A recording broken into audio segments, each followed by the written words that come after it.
Assalamualaikum warahmatullahi wabarakatuh. Perkenalkan, nama saya Wijidan Zaya Sururi dengan NIM 2024-31007 dari jurusan Teknik Informatika, Fakultas Telematika Energi, kelas A, mata kuliah Interaksi Manusia dan Komputer.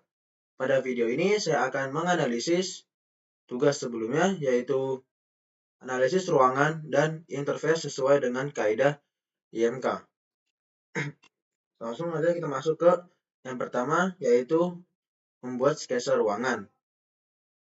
Pertama ini, yaitu kita bisa lihat ada beberapa list seperti lebar ruangan, panjang ruangan, tinggi ruangan, dan beberapa yang ada dalam ruangan. Yang pertama ada lebar ruangannya, yaitu sekitar 3 kali 3. 3 meter tiap sisi lebarnya. Lalu untuk panjang kanan kirinya yaitu 3,29.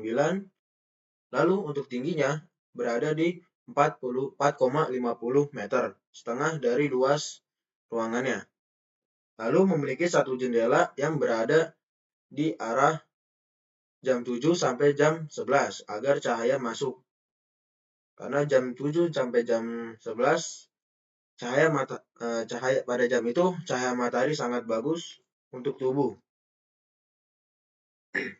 Lalu memiliki 4 pencahayaan di tiap sisinya agar bisa menerangi seluruh ruangan juga. Memiliki satu meja panjang yang bisa memuat 8 pekerja, disertai dengan 8 kursi, 8 laptop untuk bekerja, serta dengan 8 mouse-nya untuk media input laptop, dan terakhir ada 8 konektor untuk masing-masing pekerja yang berada di bawah meja. Lalu ada satu ventilasi saja pada ruangan itu, yaitu melalui AC. Lalu juga ada satu pintu untuk akses keluar dan masuk, ada stasiun water station atau dispenser untuk para pekerja minum, dan saya menyediakan satu kabinet untuk menyimpan atau menaruh gelas yang ingin dipakai. Nah, lalu ada beberapa kaidah IMK di gambar ini. Nah, di situ juga ada gambar 3D-nya. Kita bisa lihat semua barang yang ada di dalam ruangan itu. Kita juga bisa menganalisis langsung. Yang pertama dari segi ergonomisnya. Jadi kita lihat pada gambar 3D ini, kursinya tidak memiliki sandaran leher dan pegangan tangan. Yang dimana saat pekerja ingin beristirahat, mereka akan sedikit kurang nyaman karena tidak ada sandaran untuk leher dan tangan. Yang pastinya tangan mereka merasa lelah saat terlalu lama mengetik. Ditambah juga,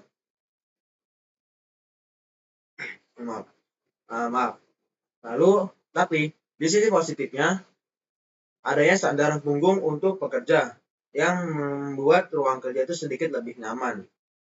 Lalu ada juga ventilasi, yaitu tadi AC yang berada di tengah, tepat di bawah pekerja. Tapi ini bisa juga menjadi sisi buruknya, karena jika terlalu sering atau terlalu lama terkena AC bisa juga menyebabkan hipotermia. Lalu dari segi pencahayaan. Dari segi pencahayaan sini ada sekitar 5 akses. Yang pertama itu dari lampu. Dari lampu di tiap sudut. Karena lampu yang digambar itu terlihat cukup besar, artinya lampunya itu cukup untuk menerangi seluruh ruangan yang ada di dalamnya. Lalu juga selain dari lampu ada juga jendela yang bisa menjadi akses masuknya cahaya matahari. Yang terakhir ada tata letak dan kebebasan bergerak. Nah, di tata letaknya sendiri kita bisa lihat tempatnya cukup kecil dengan kursi yang berdempetan, laptop yang berdempetan. Jadi ruang untuk bergeraknya juga pasti terbatas. Nah, hal itu juga bisa menyebabkan kurangnya pekerja dalam mengeluarkan produktivitas kerjanya. Dan juga ada konektor yang berada persis di bawah meja yang juga itu rawan tertendang oleh pekerja saat menggunakan laptop. Tapi sisi positifnya juga konektornya ini memiliki semacam penutup. Jadi kita bisa membuka atau menutup konektornya saat kita ingin menggunakan konektor tersebut. Nah, lalu ada juga dispenser untuk minum, untuk para pekerja minum. Dan jaraknya juga tidak terlalu jauh, jadi aman untuk saat menggunakan laptop, meja, dan kursi. Yang terhindar apabila ada pekerja yang lagi minum, terus tidak sengaja tertabrak, dan airnya tumpah. Jadi tidak akan terkena konektor atau laptop. Dan juga berjauh dari pintu agar tidak terlalu sempit. Nah, meskipun terlihat ruang kerja sempit dan berdempetan, tapi masih ada satu ruang kosong untuk para pekerja mengobrol atau beristirahat di sana.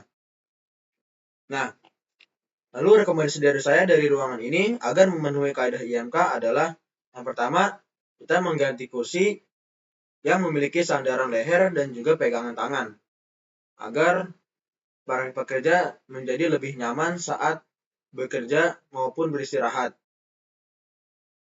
Lalu juga kita menambahkan jarak kursi agar ruang gerak para pekerja menjadi sedikit luasa. Jadi mereka sedikit bebas untuk bergerak. Lalu juga menambahkan jendela yang dapat dibuka tutup agar udara alami dapat masuk.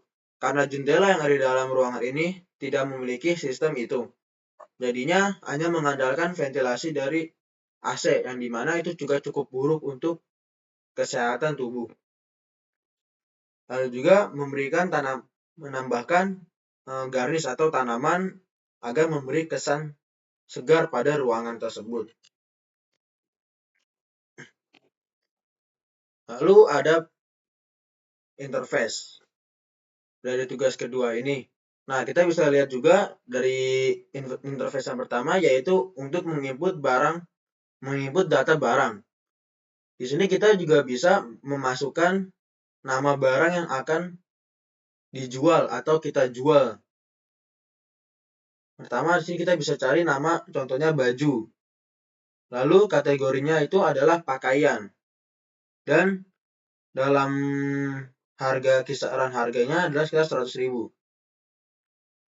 Nah, lalu kita lihat transaksinya. Di transaksi,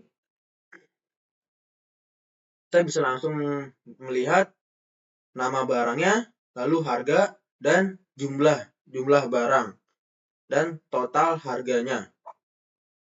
Kita bisa langsung input barang, dan di sini juga bisa kita lihat ada cara pembayaran, ingin menggunakan tunai, kartu, atau non-tunai. Lalu kita langsung proses pembayarannya. Oh ya, tadi lupa info juga untuk deskripsinya juga kita bisa lihat baju apa yang ingin kita pilih. Lalu kita bisa langsung simpan, masuk ke transaksi penjualan. Yang terakhir yaitu ada pada laporan penjualannya. Di sini di interface ini kita bisa lihat laporan penjualan tiap harinya atau apa saja baju atau barang yang sudah kita jual. Contohnya seperti pada layar, bajunya itu sudah total terjual sebanyak 13 dan profitnya itu naik. Jadi bisa dibilang ini cukup untung. Nah, lalu di sini juga kita bisa lihat jika barang stoknya itu tidak ada atau rendah. Jadi langsung ada notifikasi datanya itu di input data dan juga transaksi penjualan. Jadi jika informasi atau notifikasi ini muncul, artinya barang itu sudah tidak ada. Mungkin itu dari saya, kurang lebih yang mohon maaf. Wassalamualaikum warahmatullahi wabarakatuh.